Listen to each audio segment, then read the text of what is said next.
सभी सरकारों ने मुसलमानों को लॉलीपॉप दिया, सिर्फ वोट लिया और गाय का गोश्त खाने का आजादी दे दी। हमारा मुसलमानों से ये अपील है कि तमाम मुसलमानों से ये अपील है कि आप गाय की कुर्बानी न करें, बल्कि कुर्बानी नहीं बल्कि हमेशा के लिए गाय का गोश्त खाएं ही नहीं।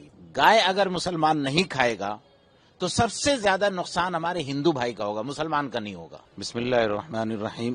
देखिए, जो अभी सरकार आई है 2026 में, और उन्होंने जो अभी एक नोटिफिकेशन जारी किया है, खासकर कुर्बानी के ताल्लुक से, नमाज के ताल्लुक से, सड़कों पर नमाज पढ़ने के ताल्लुक से, अजान के ताल्लुक से। पहला आपका सवाल यह है कि कुर्बानी के ताल्लुक से, तो ये कानून 1950 में बना था। ये नई सरकार आकर के ये कानून नहीं बनाई है। हाँ, ये सरकार आकर के इसको लागू कर रही है। इससे पहले जितनी भी सरकारें थी, कांग्रेस की थी, सीपीएम की थी और टीएमसी की थी, सभी सरकारों ने मुसलमानों को लॉलीपॉप दिया, सिर्फ वोट लिया और गाय का गोश्त खाने का आजादी दे दिया।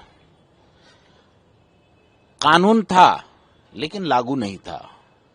अब ये बीजेपी की सरकार आई है, इसने उस कानून को लागू करना शुरू कर दिया है, जिसमें इसका जो पहला शर्त है कि कोई भी बड़ा जानवर जिसकी उम्र 14 साल से कम है उसकी कुर्बानी नहीं की जा सकती है या उसको ज़बह नहीं किया जा सकता है। उसके लिए मैंडेटरी है कि वेटरनरी सर्जन का जो है सर्टिफिकेट होना चाहिए। बहुत अच्छी बात है। दूसरा ये है कि ओपन जगह में नहीं होनी चाहिए, आम जगहों में नहीं होना चाहिए, स्लॉटर हाउस में होना चाहिए। ये भी बहुत अच्छी बात है, ठीक है, लागू कर रहे हैं। लेकिन एक बात बताइए कि वेटरनरी सर्जन सर्टिफिकेट देने का काम किसका है? ये तो सरकार का है ना, सरकार देगी ना। फिर हर इलाके में स्लॉटर हाउस बना करके देने की जिम्मेदारी किसकी है? सरकार की जिम्मेदारी है। तो सरकार को चाहिए था कि पहले ये तमाम चीजों को मुहैया कर देते, उसके बाद ये कानून लागू करते तो आवाम को परेशानी नहीं होती। अभी इस वक्त पश्चिम बंगाल के आवाम को कुर्बानी को लेकर के बहुत उलझन में है, लेकिन हमारा मुसलमानों से ये अपील है कि तमाम मुसलमानों से ये अपील है कि आप गाय की कुर्बानी न करें, बल्कि कुर्बानी नहीं बल्कि हमेशा के लिए गाय का गोश्त खाएं ही नहीं। और सरकार से हम अपील करते हैं कि तमाम स्लॉटर हाउस को बंद कर दीजिए, गाय कुर्बानी नहीं हो, कोई भी बड़ा जानवर कुर्बानी नहीं हो, और गाय को नेशनल एनिमल का दर्जा दे दीजिए। क्योंकि गाय अगर मुसलमान नहीं खाएगा तो सबसे ज्यादा नुकसान हमारे हिंदू भाई का होगा, मुसलमान का नहीं होगा। क्यों?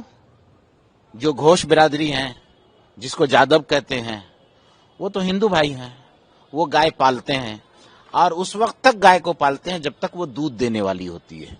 जब 5 साल 6 साल के बाद वो दूध देना बंद कर देती है तो उसको वो बेचते हैं बकरीद के मौके पर, खास करके स्पेशली जो 25,000 की गाय होती है उसको 1 लाख में बेचते हैं।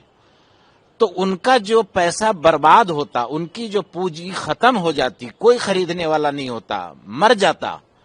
और अगर घर में रखते तो 400-500 रुपया उसको रोजाना खाना खिलाने में लगता, तो उनका घर से पैसा जाता।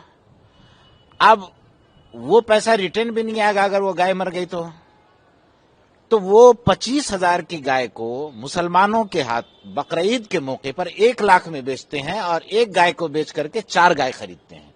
तो ये हमारे हिंदू भाई का कारोबार, बिजनेस, दूध का काम और फाइनेंशियल कंडीशन मजबूत होता है। तो सबसे ज्यादा तो हमारे हिंदू भाई का नुकसान है। मुसलमान उसको ले करके मुजरिम बने, काटने का जुर्म लगे, 6 महीना का उस पर जेल हो, नॉन अवेलेबल सेक्शन लगे। हम मुसलमानों से अपील करते हैं कि आप बिल्कुल गाय मत लीजिए, न गाय की कुर्बानी कीजिए। अलबत्ता हम मुसलमानों से ये भी कहना चाहते हैं कि मुसलमान बकरा, खस्सी, छागल जो भी होता है वो खरीदें।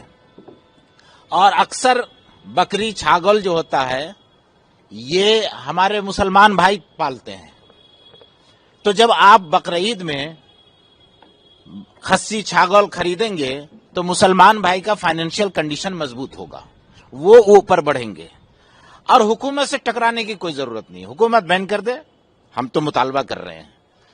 یہ میرا آپ کے سوال کا جواب ہے.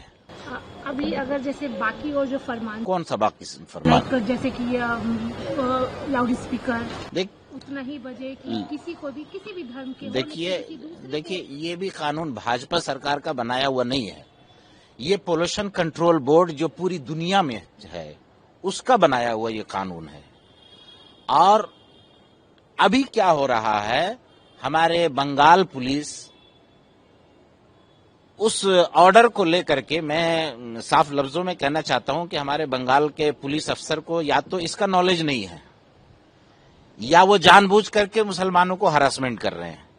اس میں مائک ہٹانے کا کہیں آرڈر نہیں ہے, سپریم کورٹ کی طرف سے بھی, پولوشن کنٹرول بورڈ کی طرف سے بھی.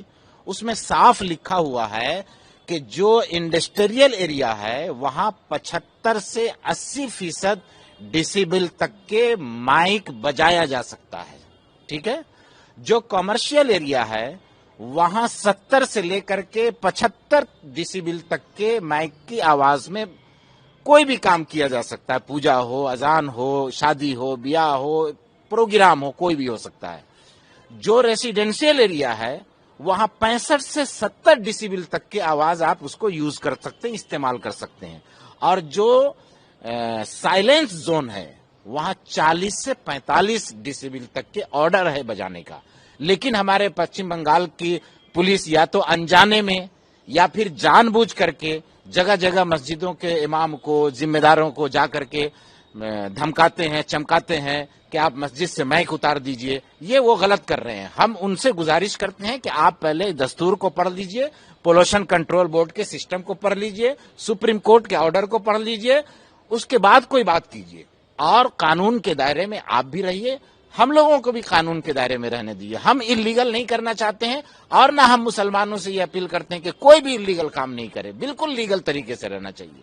ابھی آپ نے کہا کہ جتنی بھی سرکاریں کیا کچھ نہیں, اس کا کیا تاتپر ہے؟ دیکھیے یہ بہت اہم کام تھا سلاٹنگ والا, تو اس کا تو قانون میں سنشودھن کرنا چاہیے تھا نا. یہ بہت پہلے بنا ہے. اس ٹائم میں تو کوئی اتنی پارٹی بھی نہیں تھی. تو اس بیچ میں ہمارے بزرگوں کی بھی کچھ کمی رہی ہو اس میں.